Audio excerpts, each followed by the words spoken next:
Hello friends, আজিৰ ভিডিঅ'টোত আমি ডিসকাস কৰিম এইখন পৃথিৱী যত আপুনি আৰু মই বহি আছো। এই পৃথিৱীখন কেতিয়া আৰু কেনেকৈ সৃষ্টি হৈছে। সো এই কথাখিনি জানিবলৈ হলে আমি যাব লাগিব আজিৰ পৰা 4.5 বিলিয়ন বছৰ আগতে।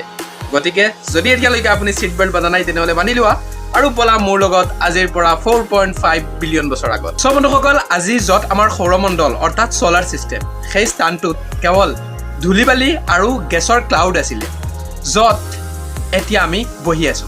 টেকনিক্যালি তেনে বস্তুক আমি নেবুলা বুলি কওঁ।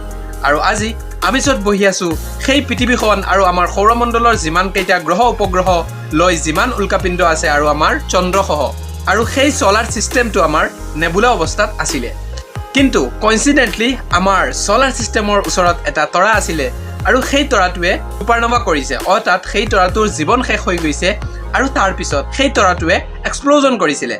এক্সপ্লোজনৰ পিছত সেই তৰাটোৰ পৰা বহুত মেটেৰিয়েল আমাৰ সোলাৰ সিস্টেমত আহিছিলে আৰু অহাৰ পিছত ইয়াত এটা প্ৰেছাৰ ক্ৰিয়েট কৰিছিলে। সেই প্ৰেছাৰ ক্ৰিয়েট কৰাৰ ফলত আমাৰ এই সোলাৰ সিস্টেমত যিমানবোৰ হাইড্ৰজেন আৰু হিলিয়ামৰ অণু আছিলে সেই লগ লাগিবলৈ আৰম্ভ কৰিছিলে আৰু সেইবোৰ লগ লাগি এটা সময়ত গ্ৰেভিটিৰ কাৰণে আন এটা এক্সপ্লোজন হৈছিলে আৰু সেই এক্সপ্লোজনৰ ফলত আমাৰ আজিৰ যিটো সূৰ্য আছে সেই সূৰ্যৰ জন্ম হৈছিলে আৰু সেই সূৰ্যটোৰ পোহৰ আমি আজি পাই আছো। আৰু তাত যিমানবোৰ ধূলিবালি আৰু এষ্টৰয়েড আছিলে সেই এষ্টৰয়েড আৰু ধূলিবালিবোৰে গ্ৰেভিটিৰ কাৰণে আমাৰ যে সূৰ্য জন্ম হৈছিলে সেই সূৰ্যটোৰ পৰিক্ৰমা কৰিবলৈ আৰম্ভ কৰিছিলে আৰু পৰিক্ৰমা কৰোঁতে কৰোঁতে এটাই আনটোৰ লগত খুন্দা খাইছিলে। আৰু গ্ৰেভিটিৰ ফলত আমি জানো যে কোনো বস্তু খুন্দা হোৱাৰ পিছত সেই বস্তুটো ডাঙৰ হোৱাৰ পিছে পিছে সেই বস্তুটোৰ গ্ৰেভিটিও বৃদ্ধি পায় আৰু সেই গ্ৰেভিটি বৃদ্ধি পোৱাৰ ফলত আমাৰ সোলাৰ সিস্টেমৰ যিমানবোৰ গ্ৰহ আছিলে, প্ৰথমত মাৰ্কুৰী, ভেনিউছ, পৃথিৱী আৰু মাৰ্চ সেইবোৰৰ সৃষ্টি হৈছিলে। এতিয়া আমাৰ এই চাৰিওটা প্লানেট, যিকেইটা ৰকি প্লানেট আছিলে সেই চাৰিওটা প্লানেটৰ জন্ম হৈছে আৰু তাৰ পৰৱৰ্তী সময়ত যিমানবোৰ গেছ আছিলে সেই গেছবোৰ আমাৰ সূৰ্যৰ পৰা গ্ৰেভিটিৰ কাৰণে আমাৰ গেছীয় প্লানেট যেনেকুৱা আপোনাৰ জুপিটাৰ, সেট্ৰন, ইউৰেনাছ আৰু নেপচুন এইবোৰৰ জন্ম হৈছিলে।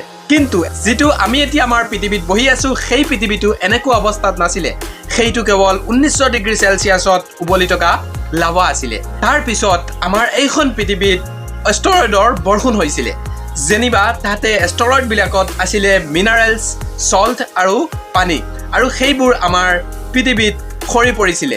লগতে আমাৰ মাৰ্চ আৰু পৃথিৱীৰ মাজত আন এটা সৰু প্লানেট আছিলে যিটো নাম আছিলে থিৱা।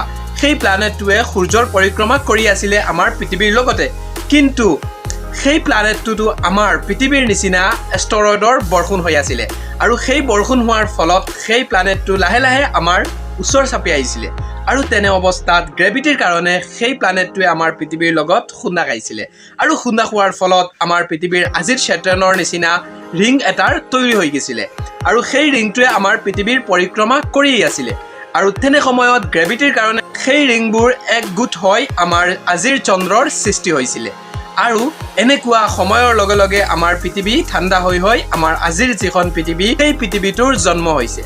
সো বন্ধুসকল, আজিৰ আমাৰ এই ভিডিঅ'টো কেনেকুৱা লাগিছে? যদি ভাল লাগিছে তেনেহ'লে চেনেলটো ছাবস্ক্ৰাইব কৰি দিয়া, কিয়নো এইটো চেনেলত আপোনালোকে এনেকুৱা চাইণ্টিফিক নলেজ পায়ে থাকিবা। সো বন্ধুসকল, ভিডিঅ'টো চোৱাৰ কাৰণে অসীম অসীম ধন্যবাদ।